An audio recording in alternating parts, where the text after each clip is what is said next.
I love it. I love it. I love it. I love it. I love it. How y'all doing? Y'all fired up?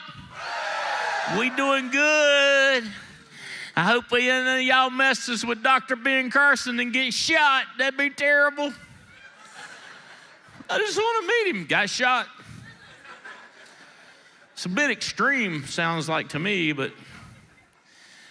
All right, so this is my subject today is if there was 12 of your peers on a jury judging you, are you guilty of operating a business and trying to get free? Or do they say you're not guilty because you ain't trying that hard, you're not investing that much money, you're not making enough phone calls, you're not going enough to houses, you're not meeting people, you ain't got enough to convict you? What if they say, look, we can't convict him of owning a business, we can convict him of pretending to trick his wife into thinking he's working?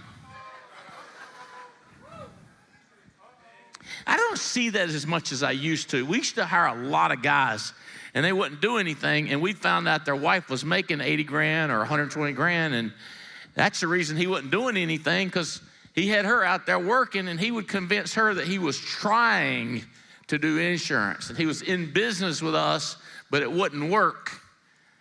Do you remember that? It seems like we went through a phase of them, and then I don't see it as much as I used to. So if your peers convicted you, if you're doing what you're supposed to do, I've got hooked on Andy Andrews a lot of it. Listen to his audio. One I've listened to over and over again, and somebody was just telling me about another one I should listen to. The one I'm listening to is called Just Jones for the second time, but somebody was telling me The Traveler's Gift was phenomenal. So I'm gonna get through this one, and then I'm gonna for the second time, because I like it. But he's here's what Andrews is teaching you a lot, and through Jones, not Mr. Jones, just Jones, is the emotional thing of keeping the emotional thing out of it, and how not to let everything, different things affect you. And Jones was talking to this young lady, and he said, if who's got it when I've got the 10 Commandments, Adam? If Moses had a little more time, he'd got 11. Not 10, but it was something, I don't know, the deal on it was, I don't know if it's rushed or whatever, but he come with only 10. He said, had he come back with 11, number 11, without a shadow of a doubt, would have been, do not trick yourself. Don't fool yourself. Shakespeare said, to thine own self be honest. Something like that. No, true. To thine own self be true. But Jones said that if Moses had a little bit more time, he'd have brought down number 11, which said, don't trick yourself. So you're up there being judged. What do you believe? Did you trick yourself into thinking that you're doing it? Because they getting ready to decide, but what do you think? Are you selling yourself? All right, so so people hit me with this. I don't need hype, and I don't need the rah-rah, and I don't need the emotional stuff. I need facts and figures. And then you're going like, how are you so dumb that you don't know that you're an emotional creature? Like, that's an emotional statement that you need only the black and white. That's an emotional decision. You say, why you say that? Because if you've not been to our event and see the effect it has on you, then you're just making an emotional decision, you're not running an A/B test, you're not doing an engineering test, you're just guessing that it don't help you. So you're, in effect, making an emotional decision, telling me you don't need emotion. And the other thing is, when all the experts say that it's a mind game and it's an emotional game, who are you to make that statement? So here's the problem. If the person you're talking about is reading fantasy novels and watching romance and they have no grounding in real books. You know, if they're not reading the Bible and they're not reading Think and Grow Rich, they're not reading As a Man Thinketh, they're not reading Andy Andrews' books, they don't have a basis to make decisions. So that's why early on, when I will not work with a person that's not reading or coming to conventions. I'll be crazy nice. I mean, I've had people, you know, I'll go to a meeting and I'll just be hugging somebody and just high-fiving them and tell them how much I miss them and everything. And then people go like, how do you do that? And I go, what? How do I do what? How are you so nice to a person that's not doing anything? What do you want me to do? Waste my emotion on, like, I'm not wasting my time. But isn't it emotional to hug and happy and yet, no, not really. There's zero thinking involved in that. How you doing? How's your mama? Good to see you. There's no thinking about that. There's no observation involved. Versus somebody that I care about, I'm watching the way they stand. I'm changing the way they put their hands. I'm messing with their facial stuff. I'm talking about commonalities and how to stay low and how to make decisions. Well, you wouldn't get in with somebody that's not going to do it. It's a waste of emotions. All right, so when I'm talking to a person, all right, what are you reading? What are you listening to? You come to the convention. And I'm trying nicely not to say you're out of my life. I'm not coaching you if you don't come to anything. But it is inferred, okay? So it's just, I am not gonna take my time away from my wife and my kids and beat my head against a wall with somebody that don't wanna do it. And I'm doing all that training and they can't reinforce it with books and audios. Why would I do that? And why would you not teach that to people? Well, here's what I get a lot. I'm just trying to get them making money so they won't quit. I go, that has nothing to do with them quitting. I don't know how to break it to you. I've never had somebody like I'm not making any money, so I'm quitting. I'm like, what are you talking about? You're not making any money. You're not making money. Let me ask you this. Is it our fault or your fault? It's my fault. Would you like to change? If you can follow that pattern. I want to quit. I'm making not money. Let me ask you this. Is it your fault? Is it our fault?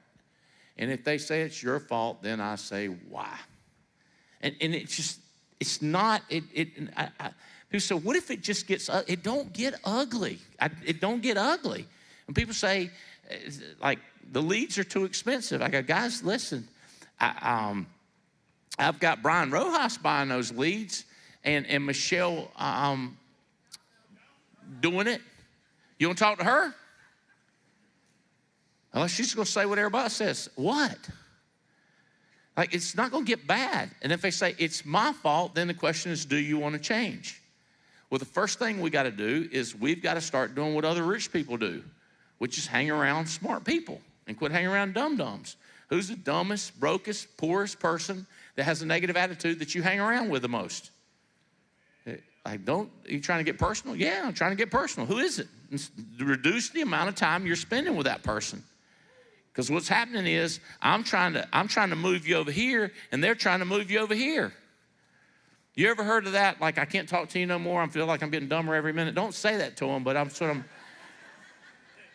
but in your mind, you got to be thinking, I think I'm getting dumber. Because that stuff will rub off. It'll come off on you. All right, so here's some facts. And this is a fun thing when I'm talking to young people or new people is how many hours in a week? And you get the craziest looks on their face. And so my leaders are like, would you please educate your new people on how many hours there are in a week? Because it's no kidding. It's like they've never heard it before. You go, why is that important? Because people don't realize there's 168. Sometimes I'd be like, multiply 7 times 24. And boy, that really messes them up. I go, you can use your phone. And then you start doing the math on getting convicted of working, and you ask them, what are they doing with their time? So you're educating the hell out of people on the low stuff. Like there's 168 hours in a week. How about this? Before you find out that they're making 14 phone calls a week, before they do that, you tell them that we have done studies. And we have, matter of fact, you could do this study yourself. Here's the way it works. You get a stack of leads in front of you, and you hit the button on your timer on your phone, and you start making phone calls, and you mark how many phone calls. A typical number of phone calls in an hour is what? 35 to 45. That's an hour. So if a person works 14 dials, they've worked 15 minutes that week. That week. But if you tell them that after they're doing it for 4 weeks, you're the dum-dum, not them. Well, I shouldn't have to tell people to go to the bathroom. You don't have to tell them to go to the bathroom, but you got to tell them how many hours is in a week. You have to tell them how many dials is in an hour. You're going to make easy 35 to 45 phone calls per hour. If you work 8 hours, that's 8 times 40. 8, 8, 16, 16, 16, 32. And you with me?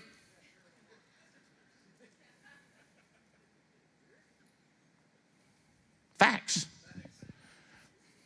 And now they're not going to do the same whining to you if you educate them. So they're on a jury. We explain to the jury.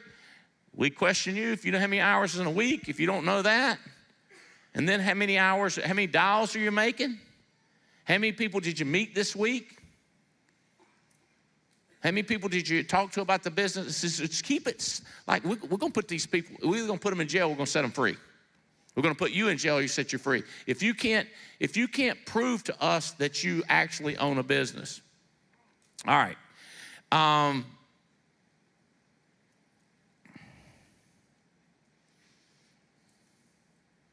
Let's say, are you in business? Are you lazy?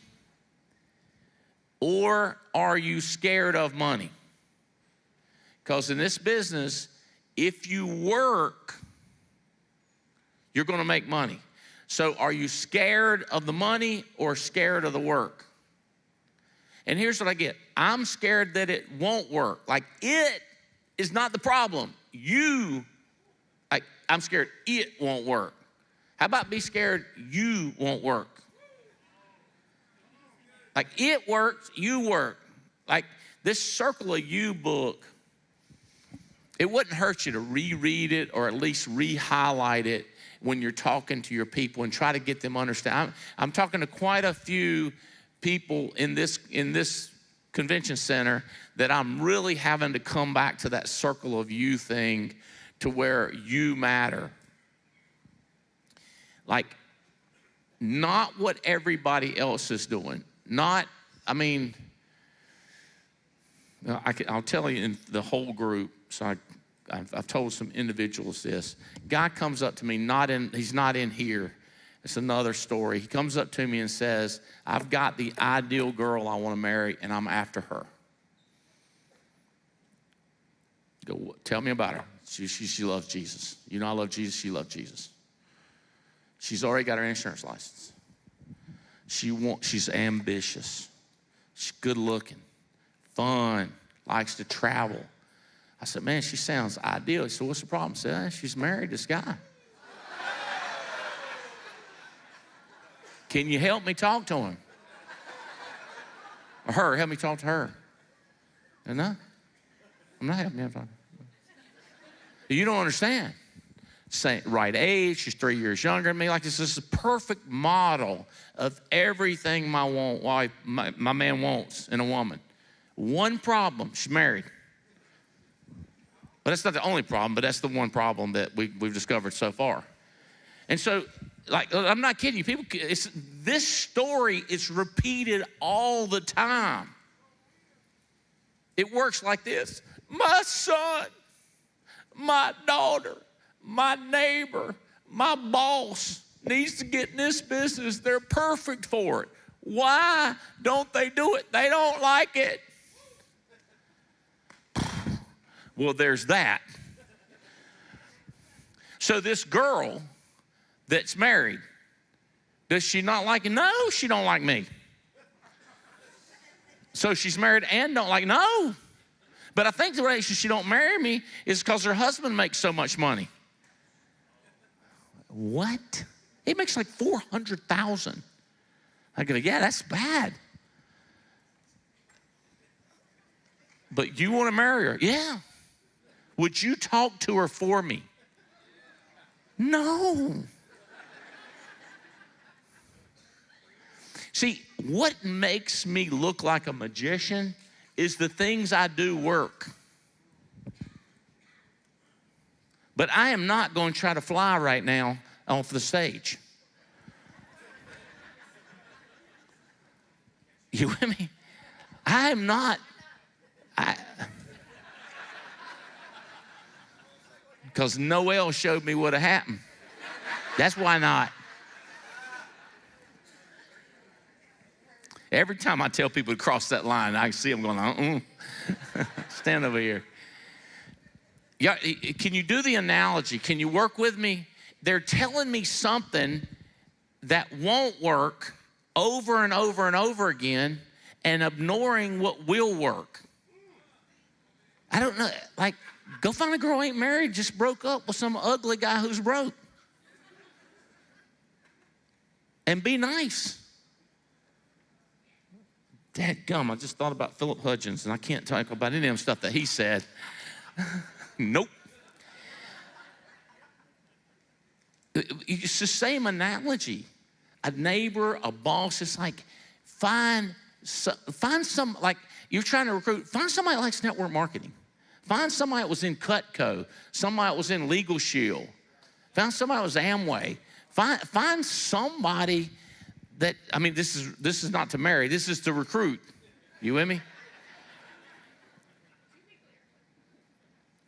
So you find somebody that likes sales. Find somebody that don't care what the job is. So how do you do that? You ask a lot of people.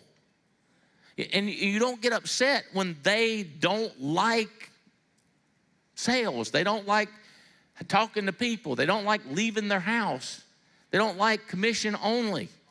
But they just don't understand. I go, no, they don't understand.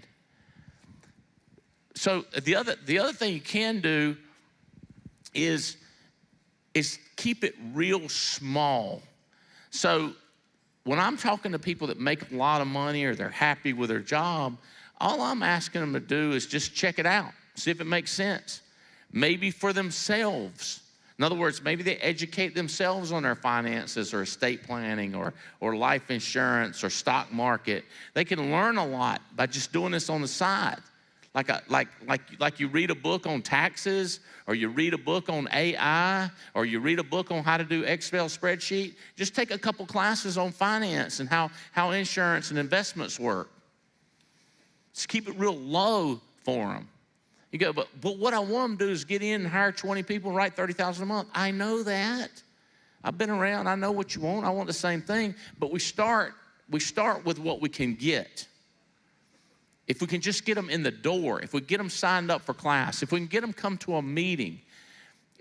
So we're just trying to keep it real low, but you're finding people as opposed to making people. That's why I call it interviewing, not recruiting. I think I can recruit anybody I want to, but I don't want to recruit somebody that don't like me and don't want to get rich and don't want freedom and don't want to travel the world. I don't want to work with that person. So I'm interviewing, asking questions, and a lot of times they're not direct questions. I'm just listening to the way they respond, and I'm listening if they are making excuses for everything in their life, or are they taking responsibility. So I'm just listening, trying to decide how much I like them or want to work with them or not. But you got to understand, I've got 20 more to talk to. It's not like I mean, if you're in a restaurant, I mean, my favorite things to do, kind of crazy, but if I'm talking to a waitress, there's two of them standing by, and I ask one of them, and they say no, I just get so excited. How about you? Just like, how about you? Because it is funny because this person just lost the opportunity, and this person got it. And if they, and I mean, you think, what's the worst case that can happen? They look like, me either. Neither one of us are going to do it. Like, okay. Like I don't care. I was doing what I do, not worried about what they do. I worry about inside the circle of me, inside the circle of you. What am I going to do? What do I get? And I know you've been taught so long not to be greedy and not to want anything for your life and not to have anything. And I'm sitting you going like, how does it affect you? So you're in a restaurant. You're in a restaurant and there's sharp young people in that restaurant, 15 of them, 20 of them. And you're sitting here calling these lists of agents, and you're so frustrated and so mad, and you're spending money. You are doing the right thing. Then when you complain to me about it, you're doing the wrong thing, because I can't make this list into a good list. And I'm going to flip it on you sure as shitting. You know what I mean? I'm going to flip it on you. Why would you go in a restaurant with 15 good-looking, sharp, ambitious people that can afford to eat there, and you don't go meet some of them? And you get everything like, I don't want to be rude. I don't want to embarrass them. I don't want to interrupt their eating. It's like, oh, my God, interrupt them. Make them mad. Just, what do you care? It's the circle of you, not the circle of them. Your job is to go meet them. Your job is to throw out the opportunity. That's your job. Your job is not to tell me what they think and tell me why they didn't do it. And by the way, your job is not to go tell me how excited they are and you ain't gonna believe it. I talked to this waitress, she's gonna do it and she's here. Okay. Like, I thought that was our job. No, your job is to do that. You did your job. So if they don't do it, you did your job. If they do it, you did your job. How many times are you going to do your job? If I can get through to you, you're going to get convicted of owning your own business. So you're trying to stay you. You're trying to keep you what you're doing. It's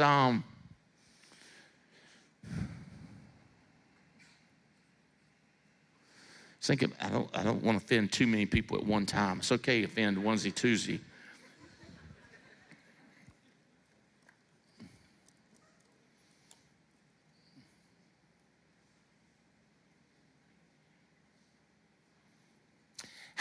Okay, this is a good question. How? How do I do it? Versus complaining about something. If you can just start using how, or would you tell me the best way to, as opposed to telling me all the ways it won't work, or would you upline? You go to Fitz, if you go to Avian, if you go to Leventovich, hey, listen, man, how do I talk to my parents about this business? They don't want me to be on commission. All right, here's what you say to them. And then I can tell you if you want me to, but I can live with that. But if you come to me and say, my parents think I'm an idiot for commission only, I'm like, okay. What do you think? You're kind of rough around the edges. In other words, they think you're dumb because you want a commission. I think you're dumb because you don't know how to ask a question. We both think you're dumb just for different reasons. Does that make sense? Like I don't know what you want me to do with that statement. My parents think I'm an idiot. Okay. All right, cool. My wife, my kids, like, okay, all right. But if you say, how can I talk to my kids? Like, all right, here's how you talk to your kids. And then if you hit me with but, I'm like, all right, I gave you my answer. Your job is to go act. Here's how you do it. You go talk to them. What do I say? Here's what you say. But if you say, how do I do it? I can get a lot Adam Katz can get a lot further with you. I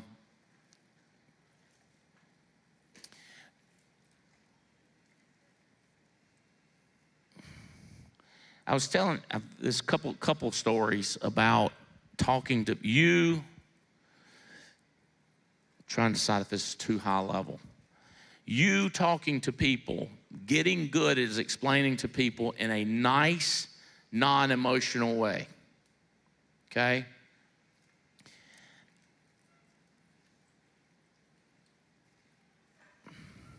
So when people are mad, it's like if we can just calm down and just let's look like it from a rational viewpoint. It's try to put yourself in Bill Krause's shoes.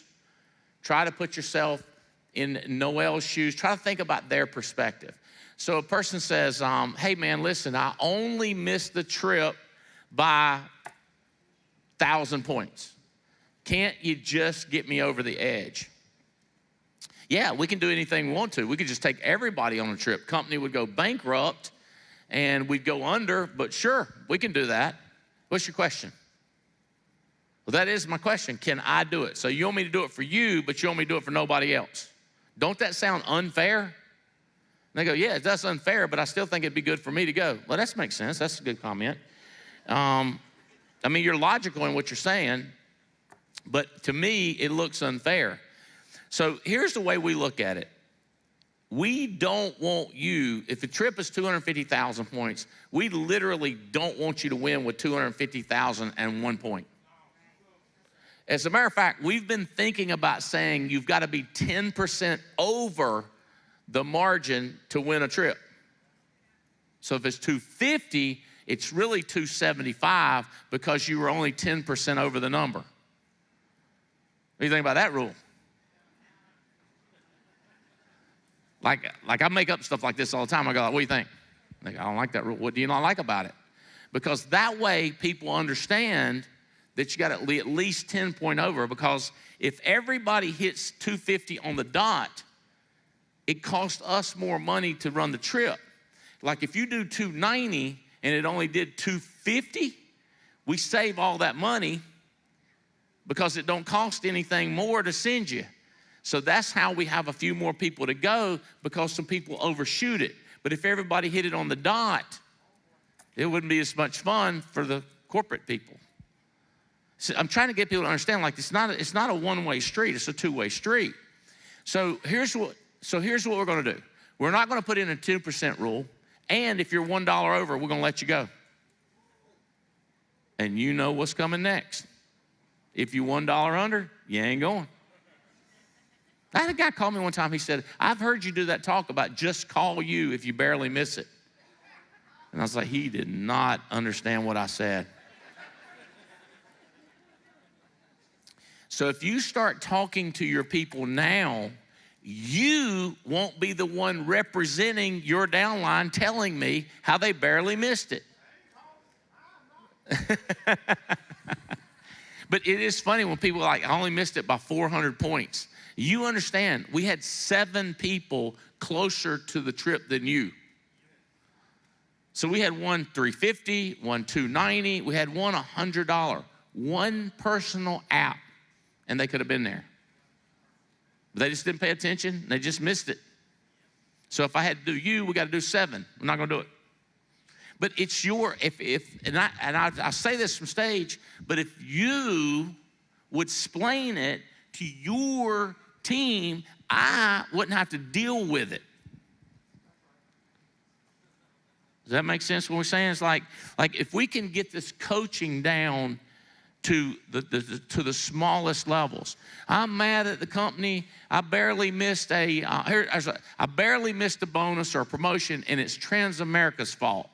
It's F&G's fault. So for how many years have they been screwing you?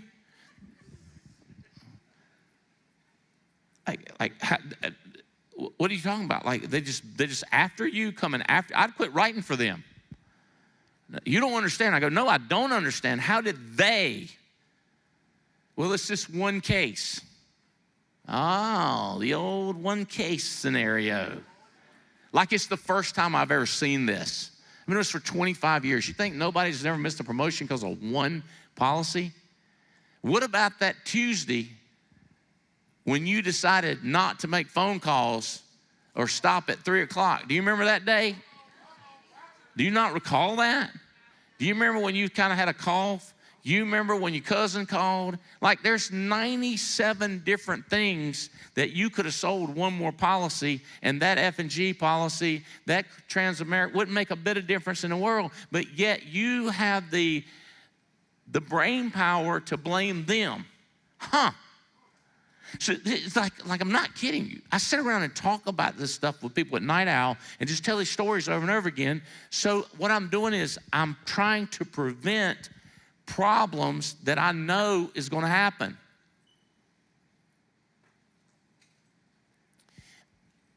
I'm selling get rich, but I'm selling it way down here and with the real common sense to where I don't have to go to whining and complaining. Because you don't want to have a team. You don't want to have a team of what's the word you hate, Jane? Air of expectancy, is that it? Entitlement. Do you know who I am? Apparently you have not met me. Like, oh my God. Lord, have mercy. You had 27, 30 people. Could you imagine 27 or 30 people that expect you to get their drinks and you to hold their seat and you to write out directions on how to get there and you to read their emails for them? Couldn't you just do that for me rather than sending me an email? Like, shouldn't you do all of these things for me? As a matter of fact, I think I need to re-wipe. Where are you? Like, what? What? So you're trying to be nice, but the problem is one-on-one telling somebody no is very difficult. But in a group or a Night Owls talking with 10 or 12 people and telling some stories to get people to understand it. And then it's funny because it's so funny when they come up to you and they go like, I've heard all the stories you say, so I know what you're going to say. And I'm like, oh, I'm ready now. Because they don't sneak up on you, you know what I mean? You're like, yeah, bring it all out here, right here. And I'm trying to think about like, I'm going to tell them another story as soon as that, but it's going to be a different story than the other stories I've ever heard. Because, you know, like what we say, hit them with a why and pop them with a parable. Okay, so another big deal. Another big deal. I understand, and Fitz will know a guy, because I think about him when I do this. I need for you to do something that's real easy, anybody can do. But I need for you to not be emotional and not be a scaredy cat and not be offended. And I need for you to follow these instructions. Now, if you're in a boot camp, if you're in the Army and they go, this is the rules, then this is the rules. There's no arguing. But you're in a commission-only environment and you're talking to a person who's never been in this kind of business before, so you got to think about it. This is going to take a sales job. So you got to be very smart the way you do it. So you say, I'm going to tell you something really easy to do. This will kind of tell me how the rest of your career is going to go if you can follow this instruction. I need for you to talk to the sharpest people you know about this business. And I know people, here's the alternative. You give me a list of all your friends and I will call them for you. That's not a terrible method, but it's not as good as if you get them to do it. Because it's zero time if you get them to do it, and you can get 10 people doing it. 10 people doing it, bring you the 2 most awesome people that are ready to get started. as opposed to you talking to all these nimnods that ain't ever gonna do it. So, but remember, you got to sell them on it, Diane. Spencer, you got to convince them. Here's the deal. I talked to 27 people and not single one did it. Reevaluate your methods. Don't keep going on and on. Okay, so it could be you're not good at convincing people, or it could be 27 really not good people. I just can't tell if it's you or them. And you need to figure it out. Is it you or them? And if it's you, well, either way, it's great news. Because if you find out it's them, we just got to fish in a different pond. We got to figure out a different way to talk to different people than the 27 you talk to. If it's you, we just need to go talk to somebody that's better at recruiting, better at selling it, and get them to teach you how to do it. And you learn how to do it. So what you do is you keep it real, real low. I don't care what they say. I don't care what they do, but I do care what you say, and I do care what you do, and I do care how you react to it. So you're just using this big explanation, and if you, like, I would rather take 30 minutes and get a person to do that than to take 3 hours and call a list of their people. And if you got 4 or 5 people sitting around, I can say, let me show you how this works. I love text dialing. You can do it at night out, 10 o'clock at night, 11 o'clock at night. You can text at 11 o'clock at night. They can reply back next morning, and that's one of the first things you teach them. Well, I don't want to bother anybody at 11:30 at night. Who the hell looks for the, I mean, who the hell's text goes off at 11:30 at night and wakes them up? It's weird. They'll see it the next morning. But if they're awake drinking, they might reply back. If they're up watching television, they might call back. We might talk to them. Give it a shot. Just text them. So if I get 5 or 6 people do this pitch, I guarantee you we'll get people to talk to that are interested and want to know what we got, as opposed to me blind calling. So what I'm doing on each of these things, when you're getting a person to call everybody they know, text every person they know, contact every person they know, what you're doing is you're eliminating work for yourself. When you tell people about the contest to go to Thailand, you are preventing having to do work. The talking game is my kids used to call this a talking business. People would ask me, what does your dad do? I don't know, some talking business. All he does is talk. So the talking business at Night Owls is covering this stuff painstakingly and getting somebody else to do it as opposed to you. You can't get rich by yourself. And people talk about Elon Musk and all these other people that are rich. And I go, bro, do you understand that teams of hundreds of people, oftentimes there'll be 10 or 12 people working for free 80 hours a week to get this company off the ground because he's selling them. They're going to be gazillionaires 10 years from now. And you go, and they were. I go, you understand how many other times would-be entrepreneurs sold people like that and nothing happened, but they worked for 4 years for 80 hours. Well, I wouldn't want to do that to somebody. You don't know whether it's going to work until you try. I can't take responsibility. It didn't work. We didn't get it off the ground. We're going to have to start something else. How many times did Adam Katz have to hear that? This next program is going to be good. Quit whining. Just because you lost money on every other one don't mean this one ain't great and legal.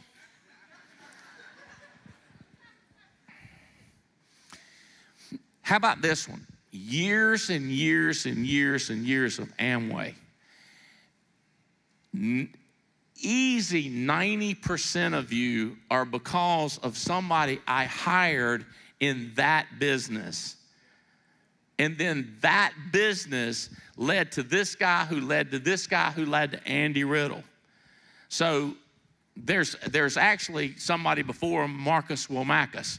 Marcus Womakis was 2 above Riddle.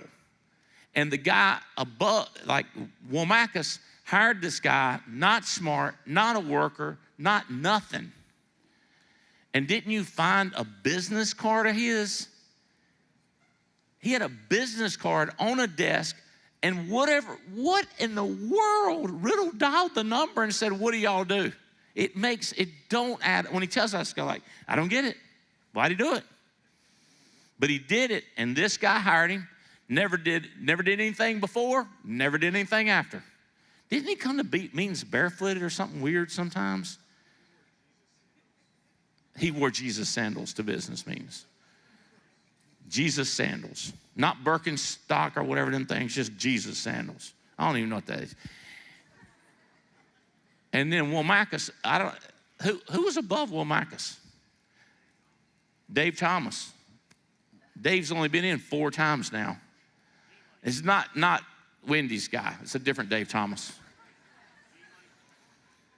G Money. Yeah, he's we had so many closet smokers back in that day. He was one of them. So that come from him. A guy named, I don't call him that, but like Katz was in that. Like, so all these people that didn't make money with me, making millions with me now. And it wasn't just one time I failed. It was many times I failed. So it's just, but I'm still, I knew the rule. I've got to ask them anyway. And I will have people tonight that are from Burlington coming, as Robbie Kraft said, just to see Ben Carson. I got them coming just to see Ben Carson, but I'm going to get them in a business. I'm trying every angle to get one more person. I start telling the person to read, and they start giving a seminar on reading to me. I start telling them about audios, and they start giving me an audio. I switch gears, and I go to, you seem to be very influential. What would be disappointing is if you couldn't get 12 people to my office next Tuesday, because you seem to be smart and influential. Yeah, I don't know if I can get 12. 3? What do you think the number is? So if a person is now telling me, then I just flip it back on them and say, all right, you're smart, you're good. Impress me. How many people can you get that want to talk to me? So I'm flipping it back to them. But I'm using my talking to get working. Tracking? We have one person here